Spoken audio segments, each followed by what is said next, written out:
खबर है अमृतपाल को लेकर, जिसे एक और तगड़ा झटका लगा है। कोर्ट में उसके वकील को लताड़ तो लगी हैबियस कॉर्पस के मामले को लेकर, लेकिन अब जत्थेदार जिनसे वो लगातार ये अपील कर रहा था कि सरबत खालसा बुलाई जाए, उसे लेकर एक बड़ी खबर आ रही है।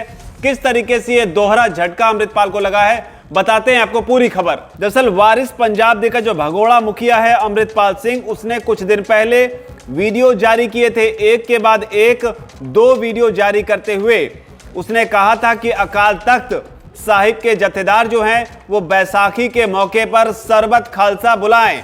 ये अपील उसने की थी। आपको बताएंगे कि सरबत खालसा की चर्चा इतनी ज्यादा क्यों हो रही है और क्या है सरबत खालसा, लेकिन पहले आपको खबर बताते हैं। अमृतपाल की अपील के बाद से ही पंजाब में नया घमासान जो है वो शुरू हो गया था। एक तरफ श्री अकाल तख्त के जत्थेदार ज्ञानी हरप्रीत सिंह ने इस मामले पर चुप्पी साधी हुई थी, तो वहीं दूसरी ओर शिरोमणि कमेटी ने अपना रुख साफ करते हुए बड़े संकेत दे दिए थे, जिसके बाद नौबत यहां तक पहुंच गई थी। भगवंत मान के साथ भी एक तल्खी देखने को मिली थी। लेकिन ताजा खबर क्या है, क्यों कहा जा रहा है कि सरबत खालसा को बुलाने की जो उम्मीद है अमृतपाल की, अब वो बुरी तरीके से फीकी पड़ती हुई दिखाई पड़ रही है। दरअसल कमेटी के जो वरिष्ठ सदस्य हैं उनका कहना है कि श्री अकाल तख्त के जत्थेदार को सरबत खालसा बुलाने का अधिकार है, लेकिन ज्ञानी हरप्रीत सिंह ने अभी तक इस बारे में कोई संकेत नहीं दिया है। इसलिए माना जा रहा है कि सरबत खालसा को न्योता नहीं दिया जाएगा। सरबत खालसा बुलाने की उम्मीद इसलिए भी फीकी पड़ गई है क्योंकि ज्ञानी हरप्रीत सिंह ने 12 से 13 अप्रैल तक तख्त श्री दमदम साहिब तलवंडी साबो में खालसा सजना दिवस और बैसाखी को समर्पित गुरुमति कार्यक्रम आयोजित करने का ऐलान कर दिया है। ऐसे में सरबत खालसा आयोजित करने की संभावना लगभग अब समाप्त हो गई है।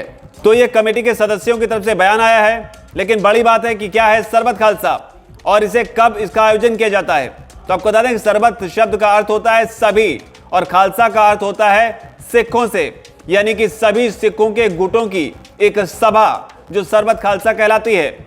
इसकी शुरुआत गुरु गोविंद सिंह द्वारा मुगलों के खिलाफ सिखों के संघर्ष के बीच की गई थी। उस वक्त स्वर्ण मंदिर में अकाल तख्त में खालसा पंथ से जुड़े लोगों को इसमें शामिल किया गया था। फिर बैसाखी और दिवाली के मौके पर इस बैठक का आयोजन किया जाने लगा। बैठक में खालसा पंथ के सभी लोग आते थे। इसमें राजनीतिक, सामाजिक और धार्मिक मुद्दों पर चर्चा हुआ करती थी। सरबत खालसा के दौरान सिखों के लिए निर्देश जारी किए जा सकते हैं जो सभी के लिए मान्य होते हैं। सरबत खालसा में पारित प्रस्तावों को गुरुमाता कहा जाता था। सरबत खालसा की शुरुआत गुरु गोविंद सिंह ने की थी, इसलिए इसे पवित्र माना जाने लगा। सरबत खालसा के समय खालसा पंथ से जुड़े सभी लोग शामिल होते हैं। इस दौरान खास प्रस्तावों को पारित किया जाता है और उस पर अमल के लिए एक कमेटी का गठन भी किया जाता है। 2019 में भी सरबत खालसा का आयोजन कर जेलों में बंद सिख कैदियों की रिहाई की मांग की गई थी। लेकिन ताजा मामले में अमृतपाल ने सरबत खालसा बुलाने की मांग की थी, मुद्दा उठाने की मांग की थी, जिस मुद्दे को लेकर वो लगातार फरार है। लेकिन बड़ी बात यह है कि अब इसकी उम्मीद जो है वो लगभग ना के बराबर।